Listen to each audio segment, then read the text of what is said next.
Hi you guys, welcome back to another video. It's Jag. Today we're going to continue on with our Math 9 content. We're going to move on to expanding and simplifying algebraic expressions. So you should have covered this in grade 8 as well. Algebra in grade 9 is very important. It's like a whole unit on algebra, polynomials, there's equations, and a really big emphasis on fractions.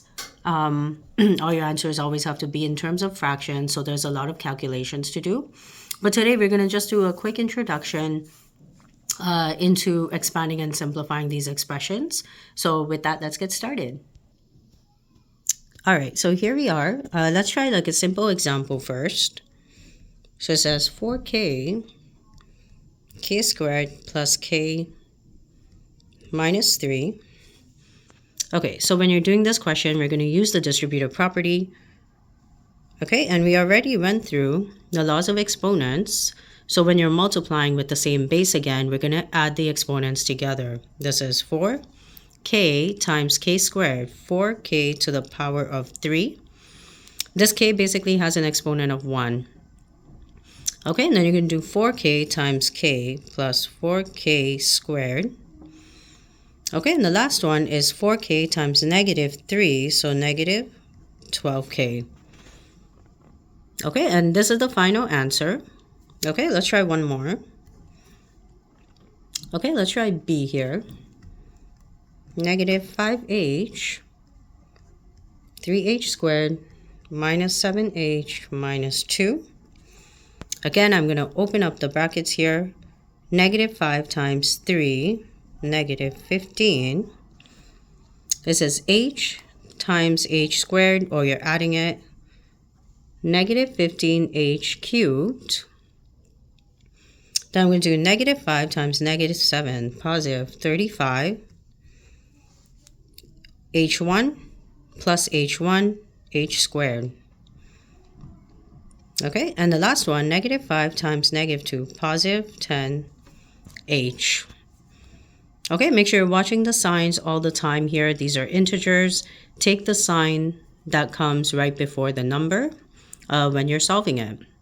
Okay, so this seems really simple. The only way the teacher can make it a little more complicated is maybe having like greater exponents here.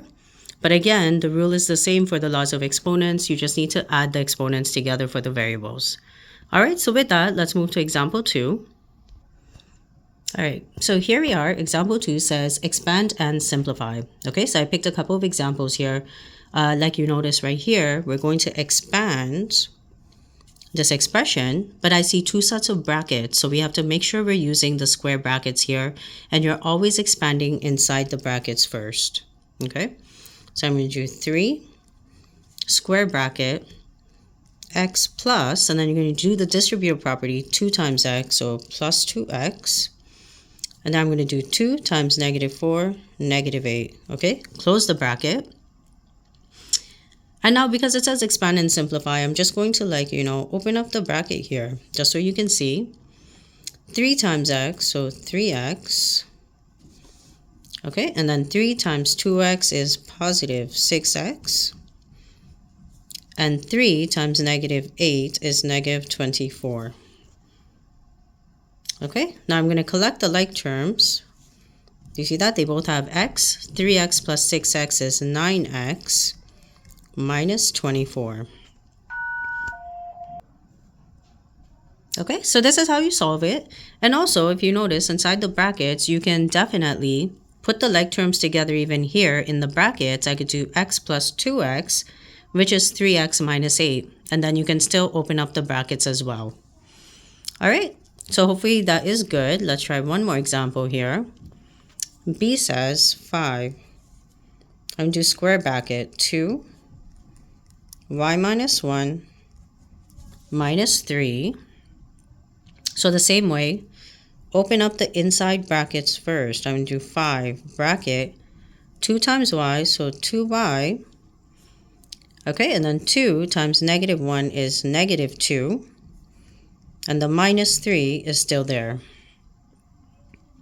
Okay, so maybe let's try simplifying inside the brackets this time, right?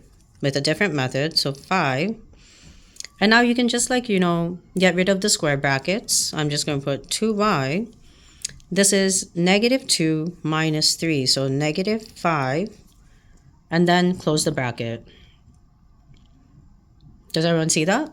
So I'm still using this inside bracket, do the distributive property to open it up. But then I see also inside the square brackets, there's always going to be some like terms as well. You're putting these like terms together before you do the distributive property at the very end. Okay, so we're going to open up the brackets now. Right, I'm going to do 5 times 2y, so 10y. And then 5 times -5 is -25. Okay, and this is the final answer right here. Okay, let's try one last example. I'm going to take one from the textbook here. So it says -3 bracket 2p plus 2 minus 3p. Okay, so it looks slightly different. But again, let's do the inside bracket here first. So I always make like lines or arrows like this, so you don't get confused. So -3, 2 times p is 2p. And then 2 times 2, +4. Oh, I guess we don't need this. And put minus 3p. Okay, I mean, you could take out the bracket after that, right? Let's do inside the bracket. So -3, 2p minus 3p is -1p plus 4. Okay, so hopefully everyone sees that. I think it's easier to actually simplify inside the brackets first. Now I'm going to do the distributive property. So -3 times -p. So 3p positive. -3 times 4 is -12. Okay, and this is the final answer right here.